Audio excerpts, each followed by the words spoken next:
परमेश्वर का हम धन्यवाद करते हैं सभी मसीह भाई बहनों को। जय मसीह की। मेरे प्यारो, आइए प्रभु का वचन सुने। तो यहाँ पर मैं 2 शमूएल अध्याय 6 वचन 9 पढ़ता हूँ, उसे आप ध्यान से सुने। यहाँ पर लिखा है, उस दिन दाऊद यहोवा से डरकर कहने लगा, यहोवा का संदूक मेरे यहाँ कैसे आए। यह वचन आपने सुने कि दाऊद डर रहे हैं प्रभु के संदूक से। क्यों डरे? पहले दाऊद अपने नगर में प्रभु का संदूक लाने के लिए जाते हैं उसके यहाँ।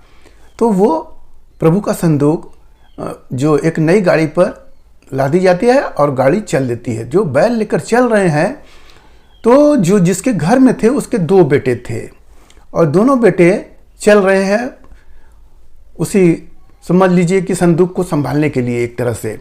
अब जब जा रहे हैं तो एक जगह ठोकर खाता है बैल और संदूक हिलने लगता है। तो जो उनका लड़का होता है उजा, वो पकड़ लेता है संदूक को कि कहीं गिर न पाए, और इस पर परमेश्वर का कोप भड़कता है और उसी घड़ी वो मर जाता है। इस बात को दाऊद देखकर डर जाते। तो जो वचन मैंने पढ़ा कि दाऊद डर गए कि कैसे हमारे यहाँ प्रभु का संदूक आए। जो प्रभु जिसके यहाँ थे उसको आशीष दिए और उसके लड़को भी मर गया। मेरे प्यारो, सोचिए कि प्रभु का संदूक जिस जगह पर है आशीष है, और जरा से उसके सोचिए कि वो बचा रहा है कि प्रभु का गिरने न पाए संदूक, तो भी वह मर जाता है। मेरे प्यारो, हमें समझना होगा कि प्रभु का संदूक जिसके यहाँ रहता है वह आशीष होता है। जो दाऊद डर रहे हैं कि हमारे यहाँ आएगा तो हम लोग भी न मर जाए, इस बात से वो लाना नहीं चाह रहे हैं। फिर आगे इस कथा को मैं पढ़ता हूँ, उसे सुने कि फिर प्रभु उसको क्या होता है। लिखा है, यहोवा का संदूक गतवासी ओबेदेदोम के घर में 3 महीने तक रहा और यहोवा ने ओबेदेदोम और उसके समस्त घराने को आशीष दी। ये 11वें आयत में लिखा है। तो आशीष उसे मिल जाता है। अब इस आशीष को जब दाऊद सुनता है कि अरे प्रभु का संदूक वहां पर है, तो उनको आशीष मिला, अब हम संदूक को लाएंगे। अब दाऊद फिर जाते हैं और संदूक को लाने के लिए सभी लोग वहां पर जाते हैं, गाते हैं, बजाते हैं और होम बलि चढ़ाते हैं, सब कुछ करते हैं। तो प्रभु का संदूक आ जाता है। अब राजा दाऊद के जीवन में आशीष आने लगता है। पहले लोग उनके यहाँ भेंट लेकर नहीं आ रहे थे राजा लोग, अब कई राजा लोग उनके यहाँ भेंट लेकर आ रहे हैं। कोई सोना, कोई चांदी, कोई पीतल, सब लोग लेकर आ रहे हैं, भेंट दे रहे हैं। तो मेरे प्यारो, इस कथा से हम यह समझते हैं कि जब प्रभु का संदूक दूर था तो वह आशीष भी दूर था। अब प्रभु का संदूक उसके पास आ गया तो आशीष मिल गया। तो हमें भी प्रभु के पास जाना चाहिए। यदि हम प्रभु के पास नहीं जाते हैं तो आशीष भी दूर रहता है। जैसे प्रभु ने बोले कि 6 दिन तुम काम करना और 7वें दिन तुम मेरी महिमा करना। जब हम उसकी महिमा करने जाते हैं तो वह आशीष हमें दे देता है। जिस दिन हम विश्राम करते हैं 7वें दिन, वह दिन का भी वह आशीष हमें दे देता है। और जब हम नहीं जाते हैं तो वह आशीष की घटी होती। कई ऐसे विश्वासी जो थे, उन्होंने गवाही बताया कि हम इस सप्ताह को नहीं आए तो हमें परेशानी आ गया। तो हमने बताया कि देखो भाई, प्रभु का वचन है, जब पालन करोगे तो आशीष है, जब पालन नहीं करोगे तो आशीष कैसे मिलेगा। मेरे प्यारो, प्रभु ने बोले कि तुम मेरा मंदिर हो। अब हमें मंदिर प्रभु बोल दिए।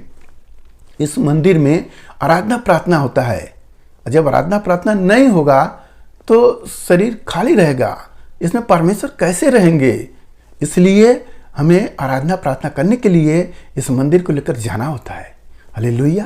ताकि परमेश्वर, जहाँ सभी लोग एकत्र होते हैं, वहाँ परमेश्वर की आत्मा होती है और सबको आशीष देती है।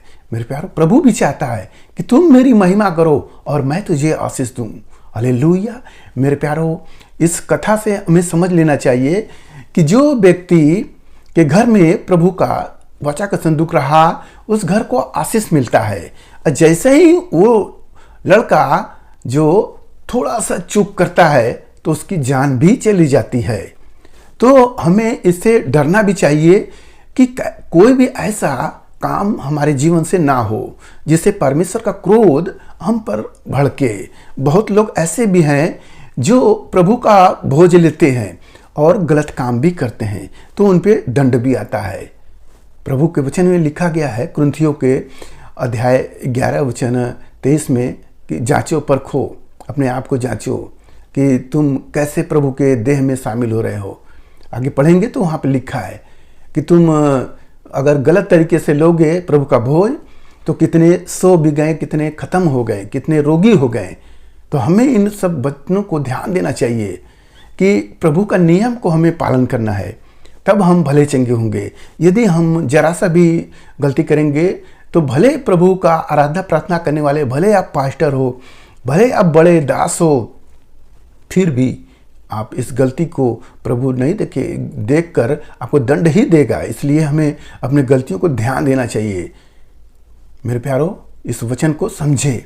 जो प्रभु के घर जो आशीष मिलता है कब? जब हम उसके नियम को पालन करते हैं तब।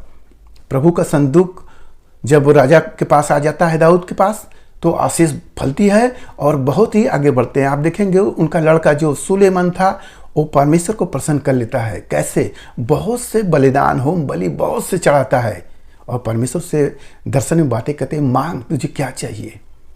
मेरे प्यारो, ऐसा अगर आप करेंगे, जो प्रभु का नियम को पालन करेंगे, तो प्रभु आपको बहुत सा आशीष से भर देंगे।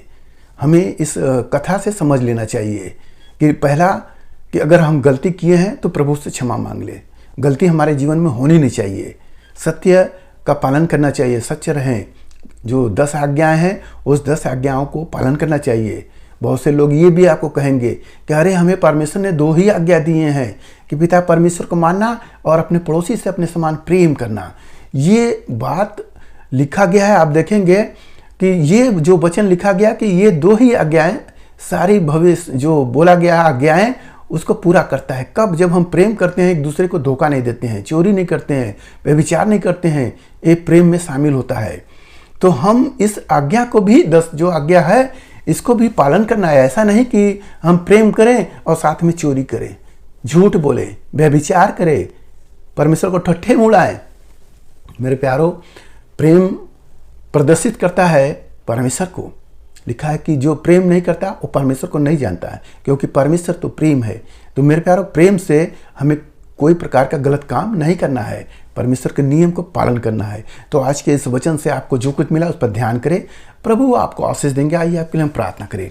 महान परमेश्वर, हम आपका धन्यवाद करते हैं इस मुस्कुराइए आज के दिन प्रभु जो है वचन मिला, जितने सुने प्रभु उन्हें आशीष मिले, उनके घर परिवार में सुख शांति बनी रहे, सभी लोग भले चंगे रहे।